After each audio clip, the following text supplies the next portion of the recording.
Apakah salat yang dimaksudkan adalah salat yang sekedar melakukannya 5 kali sehari semalam ditambah dengan ibadah-ibadah sunat yang lain? Tentu saja bukan itu.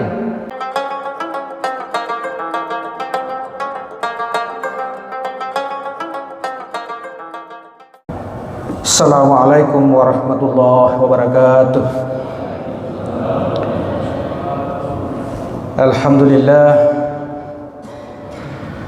Alhamdulillahillazi arsala rasulahu bil huda wa dinil haqq liyudhhirahu 'ala dini kulli wa kafa billahi shahida.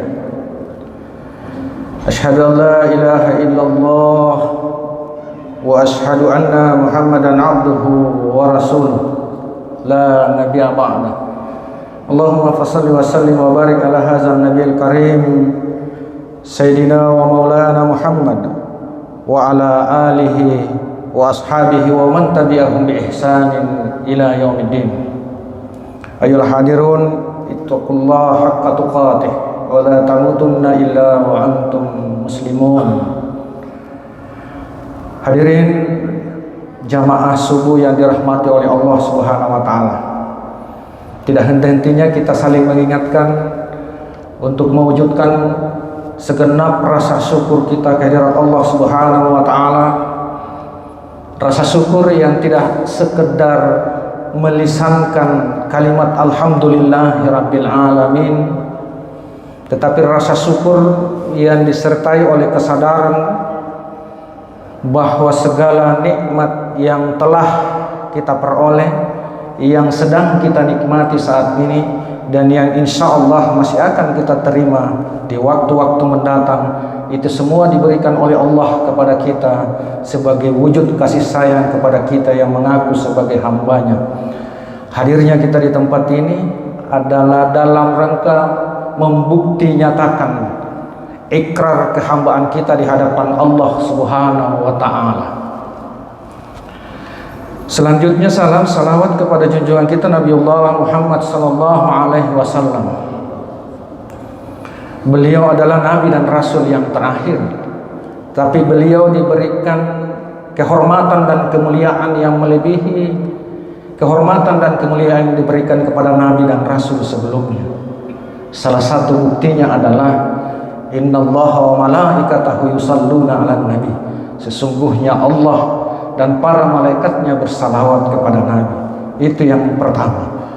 Kemuliaan yang kedua adalah bahwa Rasulullah diutus menjadi rahmat untuk sekalian alam. Oleh karena itu maka Rasulullah harus benar-benar menjadi contoh. Laqad kana lakum fi Rasulillahi uswatun hasanah. Sungguh pada diri Rasulullah ada teladan terbaik bagi kehidupan kita. Tidak sekedar sebagai contoh, Rasulullah juga menjadi jembatan bagi kita untuk mewujudkan cinta kita kepada Allah, memperoleh rahmat dan kasih sayangnya Allah. Qul in kuntum tuhibbunallah fattabi'uni yuhibbukumullah. Kalau kalian benar-benar cinta kepada Allah, maka ikutilah aku, maka Allah akan memberikan rahmat dan kasih sayangnya kepada kita. Hadirin jamaah sekalian, izinkan pada kesempatan ini menyampaikan tauziah sekaligus sharing kepada jamaah sekalian. Ramadan ini yang sudah memasuki hari ke-24 tidak boleh kita maknai hanya sekedar bulan diwajibkannya kita berpuasa, tetapi di Ramadan ini menjadi pendidikan bagi kita semua. Kenapa? Karena paling tidak ada 3 ibadah khas yang bisa kita lakukan secara sekaligus di Ramadan ini. Yang pertama tentu saja salat kita, yang kedua puasa, dan yang ketiga adalah zakat. Jadi ada hubungan transendental untuk perjumpaan dengan Allah dengan salat yang kita lakukan, baik yang wajib maupun yang sunat. Yang kedua adalah berlatih untuk menahan diri dengan puasa, dan yang ketiga adalah berlatih untuk keluar dari kemelekatan kita terhadap apa yang kita sebut dengan kenikmatan atau harta dan seterusnya melalui wadah zakat. Oleh karena itu maka izinkan saya menyampaikan beberapa hal di dalam Quran surah Al-Balad Allah Subhanahu wa taala berfirman, "Wa hadainahun najdain." Bukankah aku telah tunjukkan dua jalan kepadamu? Kepada kalian semua sudah ada dua jalan. Dua jalan ini kita sudah paham semua hadirin jamaah sekalian. Ada jalan kebaikan, ada jalan keburukan. Wa ma adraka mal aqabah. Tahukah kalian yang mana jalan yang mendaki lagi sukar itu?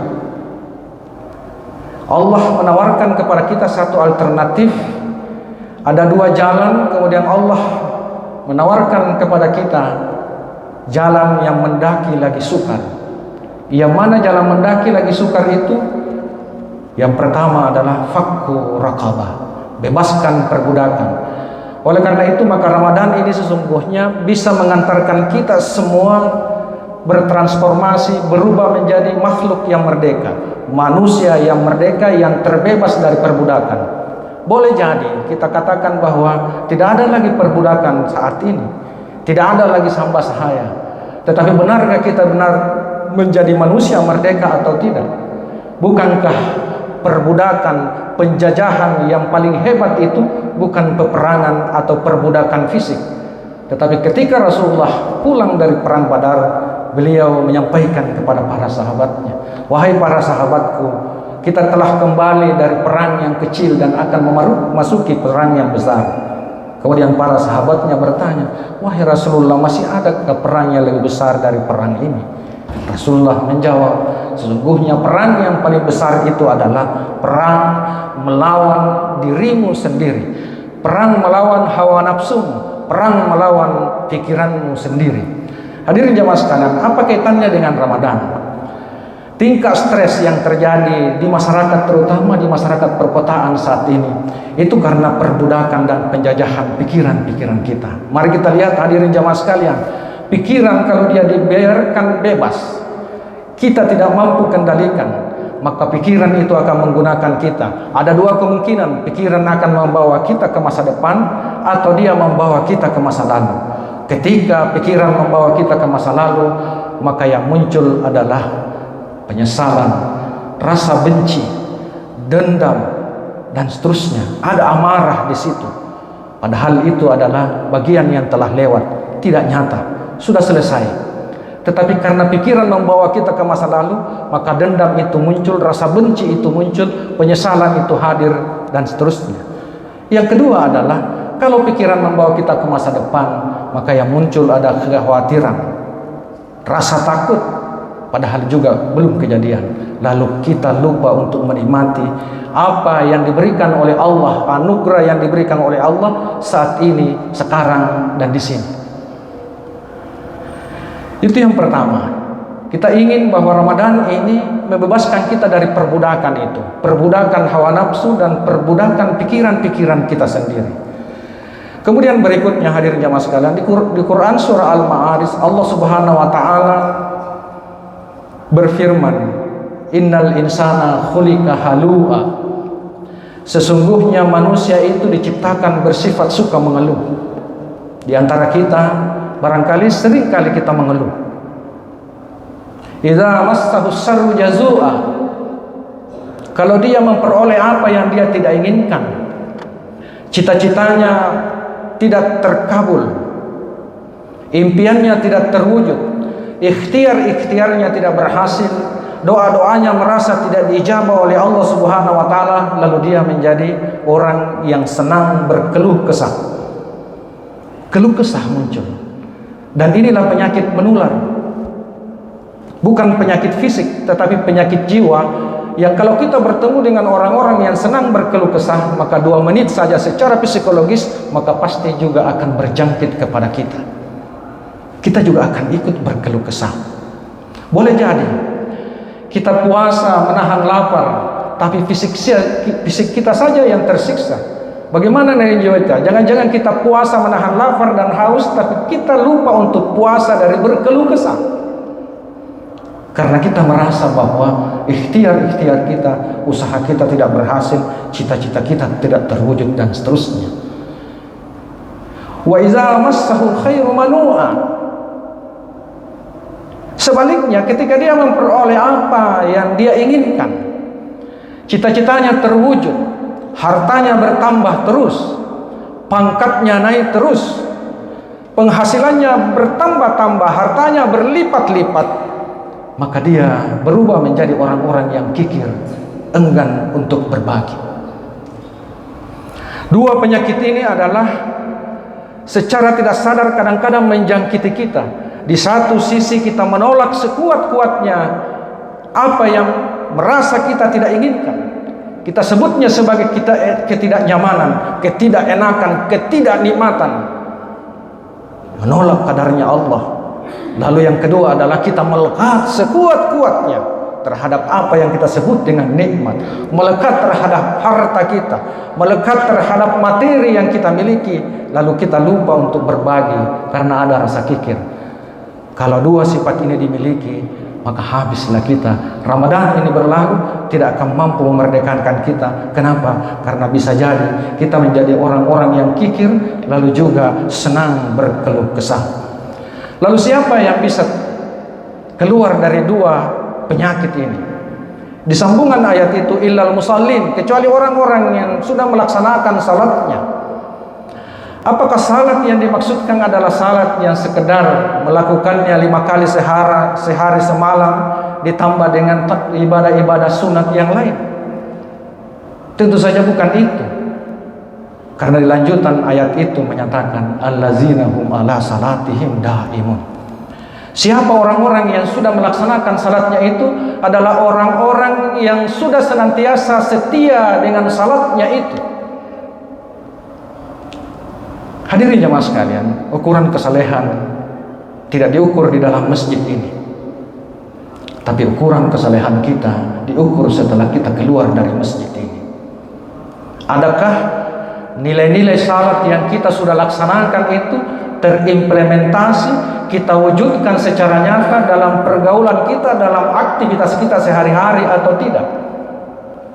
Bukankah esensi dari salat, hakikat dari salat itu perjumpaan dengan Allah, ingat kepada Allah? Innani anallah, la ilaha illa ana fa'buduni aqimis salat li zikri. Dirikan salat, tegakkan salat untuk ingat kepadaku. Hanya dengan jalan itu maka Ramadan ini yang meskipun akan berlalu, bulannya boleh berlalu, tetapi Ramadannya mestinya harus tetap tinggal dan terinternalisasi ke dalam diri kita. Kita wujudkan Ramadan itu di 11 bulan setelah Ramadan ini, maka insya Allah kita akan keluar meraih derajat orang-orang yang benar-benar bertakwa dengan sebenar-benarnya takwa, dan kita wujudkan itu dalam masyarakat, dalam pergaulan, dalam aktivitas kita. Kita ingat Allah mulai dari bangun tidur, insya Allah sampai kita tidur kembali. Karena hanya dengan jalan itu, perjalanan ilahi rajiun yang kita lakukan di muka bumi ini, di alam sahada ini, akan menuntun kita. Kita lahir dengan la ilaha illallah, mudah-mudahan juga kita berakhir juga dengan la ilaha illallah. Hadirin jamaah sekalian, masih ada waktu 6 hari. Mudah-mudahan ibadah Ramadan ini mengantarkan kita benar-benar menjadi manusia-manusia yang keluar sebagai manusia yang suci, manusia yang fitrah kembali, menemukan kefitrahan itu. Kita berdoa semoga Allah Subhanahu wa taala senantiasa memberikan kekuatan kepada kita, memberikan keberkahan, memberikan segenap keberlimpahan supaya kita tetap istiqamah sampai akhir Ramadan, sekaligus mampu mewujudkan Ramadan di 11 bulan berikutnya. Demikian hadirin jemaah sekalian, ceramah singkat yang bisa sampaikan. Mudah-mudahan ada manfaatnya, kurang dan lebihnya mohon dimaafkan. Nasrul minallah wa fathun qarib wa basyiril mu'minin. Assalamualaikum warahmatullahi wabarakatuh.